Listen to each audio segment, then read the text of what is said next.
Lelang itu sebenarnya istilah kalau kita lihat dari Kamus Besar Bahasa Indonesia dalam melakukan sebuah kegiatan untuk mencari harga yang tertinggi dari sebuah barang, apakah itu lukisan, apakah itu rumah, apakah itu mobil, apakah itu motor, apakah barang-barang lainnya. Memang barang itu harus berwujud gitu, bukan barang yang intangible. Barangnya harus berwujud karena harus diperlihatkan ke peserta lelang.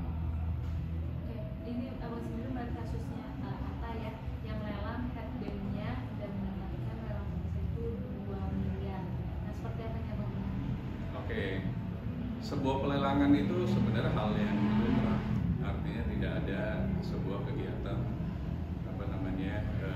menyalahi hukum gitu, sepanjang memang dilakukan dengan tujuannya baik lelang yang ada agak resmi, misalnya ada Kementerian Sosial atau mungkin tanpa Kementerian Sosial, itu sebenarnya sah-sah saja. Tinggal mekanismenya bagaimana, lelang itu fair nggak gitu, kemudian angka batas minimumnya berapa sih gitu. Biasa dimulai dari yang batas terkecil sampai batas yang terbesar atau mungkin kita sebut unlimited gitu. Bisa saja ada sebuah barang yang menurut kita biasa saja tapi bisa sampai miliaran, bahkan jutaan US dollar. Ada juga kan beberapa barang kayak begitu. Tinggal why gitu, mereka si peserta lelang tuh mau sih membeli barang itu, berarti dia tahu mungkin investasi yang 10 tahun lagi dia bisa jual mungkin lebih mahal lagi dan lain-lain. Artinya memang itu sesuatu yang hal yang wajar. Tinggal lelang itu bisa pribadi, bisa resmi yang ada Kementerian Sosialnya, itu boleh-boleh saja. Kemudian ada notarisnya, itu boleh-boleh saja kalau itu sangat resmi.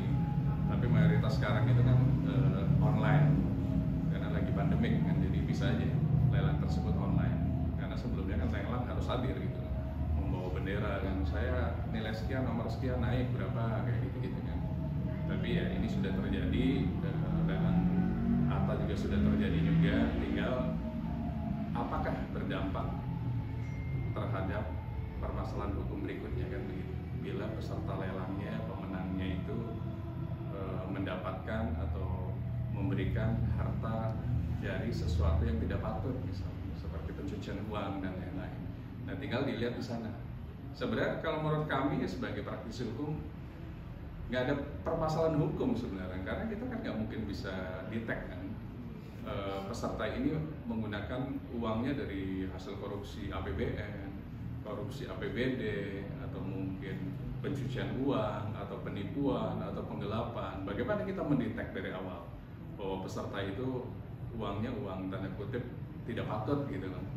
Ya kita nggak bisa juga, termasuk di balai lelang Christie di London, Sotheby juga itu nggak bisa juga bisa melihat Anda ini koruptor berarti nggak boleh ikut lelang.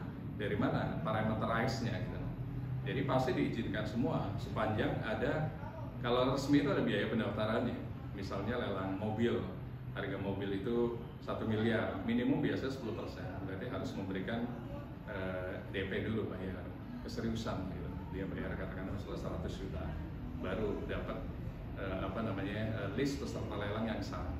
Kemudian setelah itu ya ikut lelang tersebut gitu.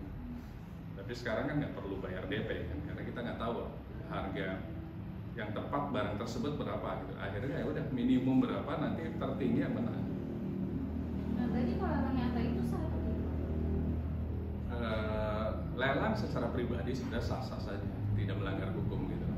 Sepanjang memang lelang tersebut dianggap fair gitu. Artinya ada lelang, ada barang yang diinginkan oleh masyarakat, dan masyarakat melihat bahwa barang itu memiliki value yang bernilai gitu, dan akan bisa dijual lagi di misalnya 5 tahun ke depan menjadi 10 kali lipat gitu. Mau siapapun, mau Atta, mau lembaga lelang yang resmi dan lain-lain, itu bebas saja, dan itu sah, tidak ada pelanggaran hukum sebenarnya, meskipun pemenang adalah orang yang kita duga menggunakan uang dari pelanggaran hukum gitu, baik koruptor ataupun pencucian uang atau penipuan ataupun money laundry lainnya misalnya. Nah, ini kan pemenangnya itu kan salah satu pelaku pelanggaran hukum ya. Nah, apakah hanya akan terseret atau kalau secara hukum sebenarnya tidak secara hukum positif Indonesia? Sebenarnya enggak. Karena apa? Karena atas sendiri nggak tahu gitu loh. Uang pemenang itu berasal dari mana. Yang dia tahu adalah peserta itu serius mengikuti lelang. Kemudian dia pasti ngikutin tuh dari angka mungkin berapa sampai angka tertinggi, dan dia ikut biddingnya lah dan menang katakan sebagai pemenang, dan dia harus membayar. Kemudian barang itu dikirimkan atau serah terimanya offline gitu misalnya. Artinya tidak ada yang salah dengan lelang tersebut dan tidak ada pelanggaran hukum gitu. Tinggal balik lagi, kalau saya lihat ada hukum kebiasaan mungkin beberapa kasus sebelumnya. Kalau saya lihat beberapa kasus sebelumnya yang mendapatkan endorse misalnya atau lelang, itu kan uangnya dikembalikan. Dengan uangnya dikembalikan artinya di dakwaan misalnya oleh jaksa penuntut umum tidak muncul namanya karena sudah mengembalikan misalnya. Artinya tidak perlu lagi dipanggil sebagai saksi di persidangan dan lain-lain. Karena memang uang dari hasil tindak pidana yang kita sebut misalnya Undang-Undang Nomor 8 Tahun 2010 tentang pencucian uang. Uangnya dari pencucian uang, dari korupsi, dari money laundry, dari perjudian, dari prostitusi misalnya. Ya itu ya pasti tidak tahu gitu loh. Jadi kalau lihat dari jurisprudensinya, karena memang kasus sebelumnya dikembalikan, ya mungkin itu yang harus dilakukan. Jadi dikembalikan, terlepas misalnya goal dari lelang tersebut untuk membantu anak yatim misalnya, atau membangun masjid atau apa gitu. Tapi penyidik kan nggak melihat itu goalnya, melihat adalah ada aliran dana dari rekening A ke rekening B, kemudian dicek di Bank Indonesia sama PPATK, muncul gitu bahwa si pelaku katakanlah kalau memang sudah jadi pelaku dan sudah jadi tersangka, nanti kan akan dilihat aliran dananya ke orang tuanya, ke adiknya, ke tetangganya, atau mungkin beli apa, termasuk ke nama misalnya salah satu public figure gitu. Nanti muncul tuh di situ. Nah, solusinya gimana? Ya balik lagi ke hukum kebiasaan.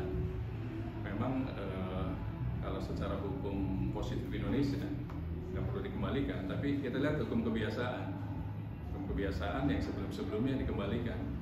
Jadi tidak ada namanya dalam dakwaan dari tersangka atau terdakwa yang akan dihadirkan di persidangan. Tapi kenapa